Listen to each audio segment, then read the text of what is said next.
नमस्ते दोस्तों, आज मैं आप सभी को सुनाऊंगी मायके आई बहन पर भैया भाभी ने लगाया चोरी का इल्ज़ाम।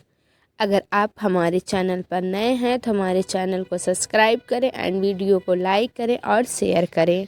तो चलिए कहानी को हम शुरू करते हैं। सोनी अपने ससुराल नोएडा में अपने सास ससुर, पति और बच्चों के साथ रहती थी। वह अपनी छोटी सी दुनिया में बहुत खुश थी। जब भी अपने मायके के बारे में सोचती तो वह दुखी हो जाया करती थी, क्योंकि सोनी के साथ मायके में कुछ ऐसा हुआ था जिसकी वजह से अब वो अपने मायके नहीं जाती थी। सोनी के मायके में उसके मम्मी पापा, उसके 2 भाई और 2 भाभी और उनके बच्चे थे। वह अपने भाइयों में सबसे छोटी थी। एक दिन सोनी बैठी बैठी अपने बचपन की बातों को याद करने लगी। सारा दिन दादी की बातों के साथ साथ सभी की शैतानी और माँ के दिखावे वाले गुस्से से पूरा घर भरा रहता था। और पापा तो हमेशा शांत ही रहते थे, या फिर कंपनी में छोटी सी साधारण सी नौकरी से किसे परेशान कि अपना घर कैसे चलाया जाए इस बारे में सोचते रहते थे। माँ पापा चुप रहकर भी पता नहीं कैसे एक दूसरी की बातों को समझ जाया करते थे। हम कभी ऐसी चीज़ के लिए फरमाइश नहीं करते थे जिसे लाने का बजट पापा के पास ना हो। वह कैसे माँ की तरह बेबस नज़रों से देखते थे, तो माँ कैसे हमें बिना डांटे अपनी बातों में उलझाकर बात बदल देती थी। पापा की कंपनी घर से 20 किलोमीटर दूर होने के कारण भी वह साइकिल से ही जाते थे, ताकि बस का किराया बच जाए और आते समय अपने बच्चों के लिए खाने पीने का सामान ले सके। कभी मिठाइयाँ तो कभी समोसे खिलाकर पिताजी अपने बच्चों को खुश करते थे। बड़े भाई मोहन, बीच वाले भाई सोहन, वो तो काम चलाऊं काम करते थे। और तीसरी मैं सोनी। माँ पापा की सारी उम्मीदें तो मोहन भैया से ही थीं, इसलिए उनके सारे शौक़ पूरे किए जाते थे। इसलिए कोचिंग और जाने के सवारी के पैसे, और मोहन भैया भी जो मम्मी पापा की इच्छाओं पर खरे उतरे थे, 10वीं 12वीं और ग्रेजुएशन में टॉप आए थे। ये अलग बात थी कि इतना वो आगे बढ़ते गए माँ के जेवर उतरते चले गए। माँ अब कान, गले और हाथ में अब नकली जेवर पहनने लगी थी। बस केवल नाक में एक सोने की नथी रह गई थी। भाइयों को तो बस उनसे कोई मतलब ही नहीं, लेकिन मैं कुछ भी कहती कि आपके जेवर कहाँ गए, तब माँ बनावटी मुस्कान के साथ कहती, काफ़ी भारी लगता था, इसे लॉकर में संभाल कर रख दिया है। और फिर हंसते हुए कहती, अरे भाई, मुझे भी फैशन करने का अधिकार है। मैं भी माँ की बातों को सच मान लेती थी। मोहन भैया की अब दिल्ली में एक कंपनी में जो नौकरी लग गई थी, उस दिन माँ पापा और घर पर सब लोग बहुत खुश थे। कैसे मोहल्ले में लड्डू बंटवाए गए थे। आज पापा के चेहरे पर चिंता वाली लकीरें नहीं थी। उनके चेहरे पर शगुन भरी मुस्कान थी, जैसे कि अब उनका बोझ हल्का हो जाएगा। वह जिम्मेदारियों से आज़ादी पालेंगे। मोहन भैया के लिए नए जूते, कपड़े और ज़रूरत के सामानों के खर्च के पैसे भी पापा ने ही दिया था, और वो टिकट कराने के दिल्ली के लिए रवाना हो गए। अब माँ पापा अपने अच्छे दिन के सपने संजोने लगे। सोनी जब रात को पानी पीने के लिए गई तो उसने अपने माँ पापा की बातें सुनी तो उसकी आंखें भर आईं। पापा माँ से बोल रहे थे कि जब मोहन पैसे भेजेगा एक वॉशिंग मशीन खरीदेंगे, क्योंकि सोनी की मम्मी, तुम्हारी उम्र हो गई है, कमर में इतना दर्द रहता है, फिर भी पटरे पर बैठ के कपड़े धोती हो। माँ बोली, अजी नहीं, मेरी छोड़िए, आप सबसे पहले बाहर वालों का कर्जा चुकता करेंगे, फिर आपकी आंखों को दिखाएंगे, आपके लिए चश्मा बनवाएंगे। मुझे पता है सोनी के पापा, आपकी नज़र बहुत कमज़ोर हो गई है, सोनी बिना पानी पिए वापस चली आई। अब मोहन भैया की पहली सैलरी मिली। अब उन्होंने केवल 5,000 रुपये ही पापा के अकाउंट में भेजे, यह सोचकर कि उन्हें ऑफिस वालों की पार्टी करनी है और अपने ऑफिस के हिसाब से ब्रांडेड कपड़े, मोबाइल खरीदना है। दूसरे, अच्छे से फ्लैट में शिफ्ट होना था। तीसरा, एप्पल वाला फ़ोन लेना था और फिर लैपटॉप खरीदकर कंपनी का जो कैशियर जो ठहरा। सोहन भैया ग्रेजुएशन की लास्ट ईयर में थे। सोनी भी 12वीं कक्षा में थी। 2 साल में पापा की नौकरी जाने वाली थी। उन्होंने सोनी की पढ़ाई के साथ साथ उनकी शादी करने की भी चिंता थी। पापा अपनी सारी परेशानियों का हल मोहन भैया में देखते थे, पर ऐसा हुआ नहीं। मोहन भैया हर महीने कभी 2 कभी 4,000 रुपये भेज दिया करते और अपनी परेशानियां बताकर टाल देता। मोहन भैया की नज़रें अपनी कंपनी के बॉस की बेटी से मिली हुई थी और उन्होंने उनसे प्रेम विवाह करने का फैसला सुना दिया। उनके बॉस को भी इस चीज़ से कोई आपत्ति नहीं थी। आखिरकार इतना होनहार तो जो दामाद मिला था वह बहुत पढ़ा लिखा होनहार था। शादी दिल्ली में हुई। मोहन भैया ने घर के सभी सदस्यों के आने के टिकट, पहनने लायक कपड़े का इंतजाम करा दिया था। दिखावा करते हुए भाभी के और उनके पापा हमसे मिले, परंतु हम उनके पीछे ही थे। माँ खुश थी अपने बेटे मोहन की शादी होता देखकर। पापा तो अंदर ही अंदर घुट रहे थे और शादी हो चुकी थी।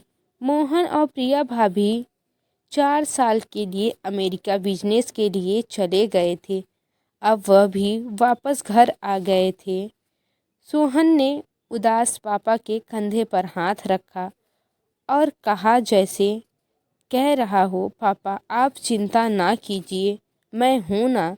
अब सोहन के कॉलेज के साथ साथ वह पार्ट टाइम कंपनी में काम भी शुरू कर दिया था। अपने घर की स्थिति देखकर पापा ने उन्हें थोड़ा डांटा भी और नाराज़गी भी जाहिर की और हर बार की तरह माँ ने संभाल लिया। पापा की नौकरी जाने के बाद सोहन भैया उनकी कंपनी में मैनेजर हो गए। सोनी की शादी जो सोहन के दोस्त सुमित के साथ हो गई। अब सुमित केवल रेलवे के नई भर्ती हुई थी और आज वह अपने दम पर प्रमोशन हासिल कर रहे थे। सोहन की शादी पे प्रिया नहीं आई। प्रिया उस समय माँ बनने वाली थी। मजबूरन जो मोहन ही शादी में शामिल हुआ। माँ अपनी बड़ी बहू के पैर आंगन में कब पड़ेंगे, यह सोचते सोचते रात देखते देखते भगवान को प्यारी हो गई। लेकिन प्रिया भाभी नहीं आई। अब मोहन की पत्नी दीपा का व्यवहार में जो बहुत अच्छी थी, बिल्कुल माँ की परछाई की तरह। सुमित का तबादला जब आगरा से जो मेरठ में हुआ, तब मैंने अपने सारे गहने माँ के लॉकर में रख दिए थे। जब मैं आऊँगी तो आकर ले जाऊँगी। यह सोचकर तब माँ ने मेरी अमानत संभाल कर रखी और चाबी पापा को दे दी थी। छोटी भाभी दीपा और सोहन भैया को भी ये बात पता थी। मुझे मुंबई में सेट होते होते कई महीने गुजर गए, लेकिन गहनों की कभी ज़रूरत ही नहीं पड़ी और अपने जेवर आकर मैं ले जाऊं। अचानक एक दिन माँ इस भरी दुनिया में पापा को अकेला छोड़कर चली गई। माँ के जाने के बाद पहली बार प्रिया भाभी घर पर आई थी। 15 दिन की शांति हवन के बाद पापा ने जो सोनी को बुलाया और कहा, बेटा ये लो चाबी और अपने सामान तुम लेकर जाना। अगले ही दिन सभी लोग यहाँ से जाने ही वाले थे। सोनी भी अपने कपड़े पैक कर रही थी। तभी उसे ध्यान आया कि वो माँ के लॉकर में रखे गहने भी लेने हैं। जब वो पापा के कमरे में जाती है और लॉकर खोलने लगती है, तब से वहाँ पे बड़ी वाली भाभी प्रिया आ जाती है और कहती है, वाह ननद रानी वाह, अभी माँ जी को गए 1 महीने भी नहीं हुए और आपने हाथ पैर चलाना शुरू कर दिया। सोनी कहती है नहीं भाभी, ये मेरे गहने हैं, उन्हें मैं ले जा रही हूँ। तो प्रिया कहती है आप झूठ बोल रही हैं, ये माँ जी के गहने हैं और आपने चोरी यहाँ पे करना शुरू कर दिया, इसमें सभी के बराबर बराबर हिस्से होंगे। सोनी कहती है भाभी, आपको कुछ गलतफहमी हुई है, मैं जब मुंबई शिफ्ट हुई थी तभी माँ को ये सब दे के गई थी। प्रिया लगातार सोनी को कड़े आवाज़ में उसे गलत कहती ही रह गई। तभी वहाँ पे छोटी वाली भाभी आती हैं दीपा और कहती हैं नहीं जेठानी जी, ये गहने सोनी दीदी के ही हैं। तब प्रिया कहती है हाँ देवरानी जी, आपको भी इसमें कुछ हिस्से मिल जाएंगे, इसीलिए आप उसकी तरफ बोल रही हैं। कहती है तुम जैसी छोटी सोच वाले लोग और गरीब कर भी क्या सकते हो इसके अलावा। तब से वहाँ पे भैया भी आ जाते हैं और मुझ पर ही चिल्लाने लगते हैं। कहते हैं सोनी, तू ऐसा करेगी मैंने कभी सोचा भी नहीं था। बस इतनी ही सही बात थी कि उस टाइम पे वहाँ पे सोहन भैया नहीं थे। वो कहते ही जा रहे थे कि अब तेरी चोरी पकड़ी गई तो तू झूठ बोल के बच रही है। तो मैं भी अब छोटी बच्ची नहीं थी कि ये सब सहन करूं। मैं भी डट कर मोहन भैया के बातों का जवाब दिया। मैंने कहा कि मोहन भैया, माँ पापा ने सारी पूंजी तो आपकी पढ़ाई में लगा दिया था। माँ के एक एक गहने बिक गए और पापा तो कर्ज में ही डूब गए आपकी पढ़ाई की वजह से। और हम दोनों की उम्मीद तो पापा को आपसे ही थी ना, कि आप इन्हें अच्छी तरह से परवरिश करेंगे, पाल पोस के बड़ा करेंगे। माँ पापा की बहुत सारी उम्मीदें आपसे थी और ये प्रिया भाभी दीपा भाभी की पैरों की धूल के बराबर भी नहीं है। इन्होंने तो बहुत ही अच्छी तरह से सभी को संभाला है और पूरे परिवार को चला रही, ये तो बिल्कुल माँ की परछाई हैं। वहीं पे सोनी का पति सोहन और उसके बच्चे भी खड़े ये सब देख रहे थे। सोनी से अपने मायके में अपना तिरस्कार सहन नहीं हुआ और वो सोहन भैया को धक्के मार के कहती है आप तो इतने खुदगर्ज निकले कि जिन्होंने आपको पढ़ाया लिखाया आप उनकी तो मदद कर नहीं सकें तो हमारी आप कहाँ से करेंगे। भगवान न करे आपका भी एक बेटा है, कहीं वो भी ऐसा ना करे कि सोनी की बात पूरी हुई नहीं। तब से मोहन भैया ने सोनी को एक थप्पड़ मारा और दूसरी थप्पड़ मारने ही वाले थे। तभी सुमित ने मोहन भैया का हाथ पकड़ लिया। कहता है मोहन भैया, आप हमारे पत्नी के बड़े भाई हैं, लेकिन मैं अपनी पत्नी की बेइज्जती बर्दाश्त नहीं कर सकता। तो मोहन ने सुमित के भी कॉलर में हाथ लगाया। तब सोनी ने कहा बस करिए भैया, आप मेरे सामने मेरे पति को कुछ नहीं कह सकते। और ये सब चीज़ें पापा बरामदे में खड़े होकर सब देख रहे थे। उन्होंने एक लफ्ज़ भी कुछ भी नहीं बोला। पापा की चुप्पी मुझे चुभ गई और मैंने भी लॉकर का ताला बंद किया और चाबी पापा के कदमों में फेंक दिया। अच्छा ही था उस टाइम पे छोटे भाई सोहन नहीं थे, नहीं तो भाई भाई का दुश्मन हो जाता। जब मैंने चाबी पापा के पैरों के पास फेंका और कहते हुए वहाँ से चली गई, दे दो इन्हें ही, मुझे कुछ नहीं चाहिए और आज से हमारा कोई भी रिश्ता यहाँ पे नहीं है। आज से मैं कभी भी मायके नहीं आऊँगी, सब कुछ ख़त्म हो गया मेरा। वहाँ से सोनी अपने बच्चे और पति के साथ अपने ससुराल रोती हुई चली आई। छोटी भाभी ने रोकने की बहुत कोशिश की पर सोनी नहीं रुकी। ऐसे ही धीरे धीरे 10 साल गुजर जाते हैं। जब पापा को होश आया होगा तब छोटी भाभी ने सारी बात उन्हें बताई होगी। पापा ने कई बार बात करने की कोशिश की पर मैंने बात नहीं की। छोटी भाभी और छोटे भैया हमसे मिलने मुंबई आ जाया करते थे, पर मैं कभी भी उनसे मिलने नहीं गई। जब भी मुझे मायके की बात याद आती है तो मेरा मन घृणा से भर जाता है। फिर से एक दिन छोटी भाभी का फ़ोन आया। तब सोनी ने फ़ोन उठाया। भाभी ने कहा, सोनी दीदी, पापा जी की तबीयत बहुत ख़राब है, आप आइए।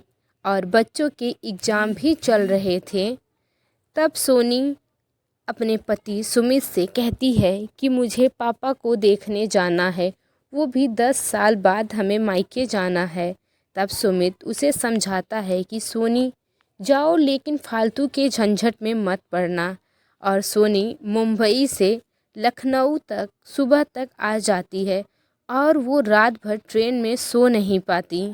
और फिर कुछ ही घंटे बाद वह कानपुर पहुंच गई। वहां से अपना सामान लेकर वो अपने मायके आ गई। मायके पहुंचते सोनी डायरेक्ट अपने पापा के कमरे में गई और पापा को वहां पे देखकर कमज़ोर शरीरें, खुशी आंखें और चिंता की लकीरें, सोनी तुरंत पापा के लिपट गई और उनसे माफ़ी मांगने लगी कि पापा मुझे माफ़ कर दो। फिर पापा के कमरे पे दीपा भाभी पानी लेकर आती हैं और कहती हैं, दीदी पापा आपको बहुत याद कर रहे थे। तो सोनी रुआसी आवाज़ में कहती है, हाँ भाभी, तभी तो मैं पापा के पास आई हूँ। सोनी की आंखों में आंसू और होठों पे झूठे मुस्कान थे। यह सब पापा समझ गए थे। पापा मेरी हाथों को थपथपाते हुए धीमी आवाज़ में कहते हैं, बेटा जाओ आराम कर लो, थक गई होगी, रात का सफ़र था, थकान तो बहुत ही ज़्यादा थी। जब मैं बाथरूम जाने के लिए वहाँ से उठी तो मुझे एक लड़का दिखा और सोचा कि ये दोस्त हो के भी इतनी सेवा। पापा के पैरों में वो मालिश कर रहा था और जब मैं बाथरूम से बाहर निकली तो मेरा पैर फिसल गया। गिरने ही वाली थी कि उस लड़के ने पकड़ लिया और कहता है, संभल कर बुआ जी। बुआ जी उसने कहा तो बहुत ही अच्छा लगा और अटपटा सा भी लगा और मैं उससे कुछ न पूछ सकी थकान के मारे। अभी नाश्ता लग चुका था, सभी वहाँ पे आ चुके थे, भैया भाभी और मेरी भतीजी। तभी भाभी ने आवाज़ दिया कि जय तुम भी आ जाओ। और वो लड़का आता है, नाश्ता लेकर जाने लगता है और कहता है कि मैं दादाजी के साथ ही नाश्ता करूँगा और उनका नाश्ता भी मैं लेके जा रहा हूँ। तब सोनी दीपा की ओर देखने लगी और दीपा सब समझ गई थी और मुस्कुराते हुए कहती है, ये मोहन भाई और प्रिया भाभी का लड़का है जय, बहुत ही होनहार और बहुत ही समझदार है। भैया भाभी भी आना चाहते थे लेकिन आप आई थी, इस डर की वजह से नहीं आए। उन्हें लगा कि आप कहीं फिर से ना गुस्सा हो जाएं। अब उन्हें अपनी गलती का एहसास हो गया था। जब आप वहाँ से गुस्से में गईं तब पापा ने उन्हें बहुत डांटा, उन्हें बहुत फटकार लगाई और किसी की आपसे बात करने की हिम्मत नहीं हुई क्योंकि आप वहाँ से बहुत ही गुस्से में गई थी। इसी डर की वजह से प्रिया भाभी और मोहन भैया भी नहीं आए हैं और जय को भी इसी बात का डर था कि उनके मम्मी पापा की बात से आप उससे भी गुस्सा ना हों, इसलिए उसने अपने बारे में आपसे कुछ नहीं बताया। जब सोनी पापा के कमरे की ओर देखती है तो जय दरवाजे के पीछे खड़ा अपने आंसू पोंछ रहा था। तब सोनी उसे इशारों से अपने पास बुलाती है। जय आकर सोनी के पैरों में बैठ जाता है और कहता है, बुआ जी हमें माफ़ कर दो। बुआ जी, हमें नहीं पता था कि हमारा इतना अच्छा परिवार है, इतनी अच्छी सी बुआ है। पापा मम्मी का अमेरिका वाला बिजनेस घाटे में चलने लगा, इसलिए उन्होंने हमें यहाँ पे भेज दिया और दादी जी के जाने के बाद उन्हें परिवार की अहमियत का पता चला। बुआ जी, मुझे अब पता चला कि मैं इतने अच्छे परिवार का बेटा हूँ। बुआ जी, क्या एक गलती के लिए आप हमें माफ़ नहीं करेंगी? मम्मी पापा को भी अब अपनी गलती का एहसास हो गया है। इतना कहकर जय रोने लगा और सोनी के आंखों से आंसू बहने लगे और वो जय को अपने सीने से लगा लेती है। तब पापा की तबीयत और ख़राब होने लगी।